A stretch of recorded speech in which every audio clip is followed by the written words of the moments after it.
Ahmedabad crime બ્રાન્ચે આંતરરાજ્ય બાળ તસ્કરી રેકેટનો પર્દાફાશ કર્યો છે. આ અંગે ક્રાઇમ બ્રાન્ચના એસીપી ભરત પટેલે જણાવ્યું હતું કે ડીસીબી ક્રાઇમ અને એટીએસના સંયુક્ત ઓપરેશનમાં પોલીસે અમદાવાદ એરપોર્ટની બાઉન્ડ્રી વોલ પાસેથી 3 આરોપીઓને ઝડપ્યા હતા અને 15 દિવસના નવજાતનું રેસ્ક્યુ કર્યું હતું.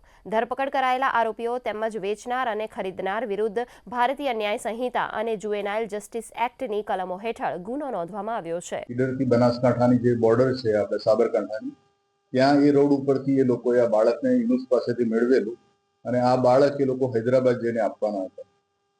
આજે માહિતી આધારે આ લોકોને ધરપકડ કરવામાં આવેલી છે, એમના વિરુદ્ધ ગુનો નોંધવામાં આવેલો છે અને આગળની આ જે આખી ટોળકી જે છે બાળ તસ્કરીનું જે કામ કરે છે એમાં આના અલગ અલગ પાસા જે છે કે આ બાળકને જન્મ આપનાર માતા, આ બાળકને આરોપીઓ સુધી પહોંચાડવા માટેની વચ્ચેની કડી વગેરે ઘણી બધી બાબતોની તપાસ હાથ ધરાઈ રહેલી છે. હાલ ક્રાઇમ બ્રાન્ચની આ ગુનાની તપાસના કામે લાગેલી છે અને ટૂંક સમયમાં આ ગુનામાં સંડોવાયેલા અન્ય આરોપીઓની પણ ધરપકડ થવામાં આવનાર છે.